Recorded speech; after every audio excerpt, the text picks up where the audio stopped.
আমাদের রুমে আমরা পৌঁছে গেছি। পাইনউড হোটেল, খুব সুন্দর। এদিকে বাথরুম রয়েছে। দিনের শেষে মুন্সিয়ারি এসে পৌঁছলাম। সন্ধে হয়ে এসছে। আমরা আমাদের ব্যালকনিতে দাঁড়িয়ে এবং পঞ্চচুল্লি মেঘের ফাঁক দিয়ে উঁকি দিচ্ছে। পাইনউড হোটেলের উপরে বসে খাওয়ার জায়গাটি বেশ সুন্দর। এখানে বসেই আপনারা প্রচুর ইনস্টাগ্রামের ছবি এবং রিল তুলতে পারবেন এবং বেশ যত্ন সহকারে জায়গাটিকে সাজানো হয়েছে। সেদিন রাতে পূর্ণিমার চাঁদের আলোয় আমরা যে অপরূপ সৌন্দর্য দেখলাম পঞ্চচুল্লির, তার বলে বোঝানোর নয়। আপনাদের অবশ্যই সেই ছবি দেখাবো।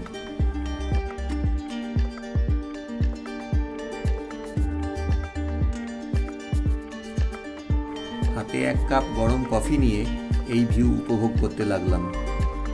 কিছুক্ষণ পরেই প্রায় 9:30টার সময় আমাদের ডিনার চলে এলো। পরের দিন সকাল সকাল উঠে পড়লাম সানরাইজের জন্য। সানরাইজ হতে চলেছে। রুমের ভেতর থেকে এরকম অসাধারণ ভিউ। সূর্য উঠতে চলেছে।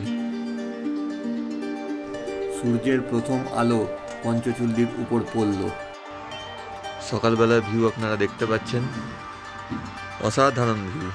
এত কাছ থেকে এরকম পঞ্চচুল্লি ভাবাই যায় না। একদম জাস্ট মুন্সিয়ারির মাথার উপর পঞ্চচুল্লি বিরাজ করছে।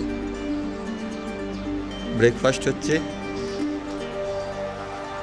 ব্রেকফাস্ট এসে গেছে আমাদের। পঞ্চচুল্লির নিচে breakfast. Pinewood guest house. Pinewood guest house আমাদের তো বেশ ভালোই লেগেছে। খুব সুন্দর ভিউ এখান থেকে। ভিউ অসাধারণ। খুব সুন্দর একটি রুফটপ ক্যাফেও রয়েছে এদের উপরে। রেটও বেশ রিজনেবল, মালিকও বেশ ভালো।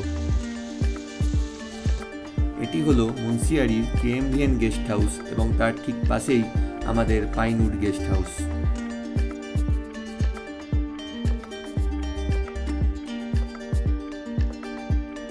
আমরা এখন এসে গেছি খালিয়াটপ। দেখা যাক, কিছুটা ওঠা যাবে। পুরোটা ওঠার আমাদের সময়ও নেই এবং এনার্জিও নেই এই সময়। আমাদেরকে আবার চলে যেতে হবে চৌকাড়ি। এখানে 20 রুপিসের টিকিট নিয়ে উপরে যেতে পারবেন। Total trek 8 kilometre. সারাদিনই প্রায় লেগে যায় গিয়ে ফিরে আসতে। এখানে টিকিট কেটে এবং লাঠি ভাড়া নিয়ে আমরা এগিয়ে চললাম। খুবই সুন্দর যাত্রাপথ,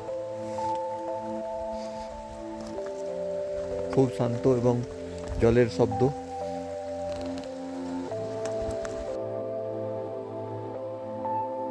আমরা টুকটুক করে উপরের দিকে ট্রেক করে এগিয়ে যেতে লাগলাম।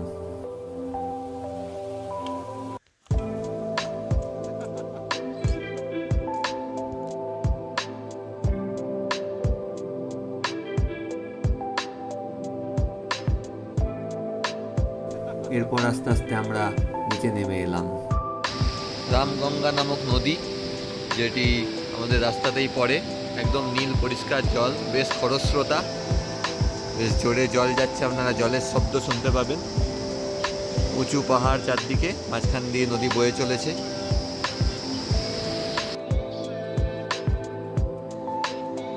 আমরা এখন চৌকাড়ির কেএমভিএনে এবং বিকেল হয়েছে। ভিউ তো আপাতত কিছু দেখা যাচ্ছে না। আমরা পৌঁছে গেছি চৌকাড়িতে এবং কেএমভিএনের একদম পাশেই আমাদের সদ্ভাবনা রিসর্ট।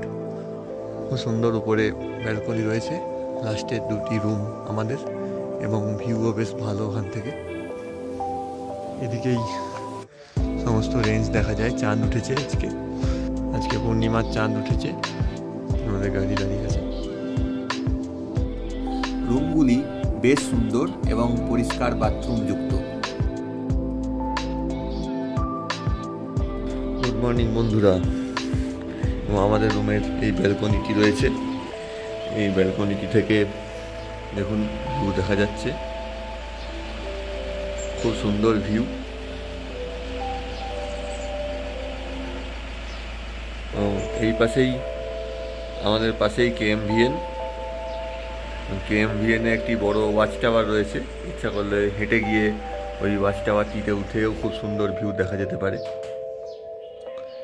এখানে সব গাড়ি দাঁড়িয়ে রয়েছে, আমাদের গাড়িটা এবং অন্যান্য গাড়িগুলো এখানে দাঁড়িয়ে রয়েছে। এখানে আরও কিছু রিসর্ট আছে, চারদিকে জঙ্গল, চৌকাড়ি, খুবই সুন্দর জায়গা। আমরা এখন এসে গেছি চৌকাড়ি থেকে নিচে উদিয়ারি বেন্ড, এবং দেখছেন এটা আসলে একটা মোড়, চার মাথার মোড়। এদিকে হচ্ছে চৌকাড়ি, আর এদিক থেকে আমরা মুন্সিয়ারি থেকে এলাম। আমরা দাঁড়িয়েছি আলমোড়া থেকে একটু আগে গিয়ে একটি জায়গাতে, যেখানে সুন্দর নদীর ধারে খাওয়ার ব্যবস্থা রয়েছে এবং খুব সুন্দর ভিউ এখান থেকে আপনারা দেখতে পাচ্ছেন। এবং এইখানে আমরা দুপুরের খাবারটা সেরে নেব, দিয়ে হলদোয়ানির দিকে এগিয়ে যাব। হলদোয়ানিতেই আমাদের ট্রেন। তো 7টা বেজে গেছে, আমরা এসে গেছি হলদোয়ানি স্টেশনে, এবং এখান থেকেই আমরা 8টার ট্রেন ধরে রওনা দিয়ে দেব হরিদ্বারের উদ্দেশ্যে। 8টা 10-এ এখান থেকে ছাড়বে এবং আমরা হরিদ্বারের উদ্দেশ্যে রওনা দিয়ে দেব। ছোট স্টেশন, সুন্দর পরিষ্কার পরিচ্ছন্ন জায়গা, সামনে বেশ অনেকটা পার্কিং স্পেস। যথাসময়ে ট্রেন ছেড়ে দিল। তো আমরা এখন পৌঁছে গেছি হরিদ্বার। 3টে নাগাদ আমরা হরিদ্বারে পৌঁছেছি। তো এত স্টেশনে অনেক লোক রয়েছে, বেশ পরিষ্কার পরিচ্ছন্ন স্টেশন। ভিডিওটি কেমন লাগলো অবশ্যই জানিও। লাইক, কমেন্ট, শেয়ার এবং সাবস্ক্রাইব করতে ভুলো না কিন্তু। পরের ব্লগে আপনাদের হরিদ্বারের সৌন্দর্য দেখাবো।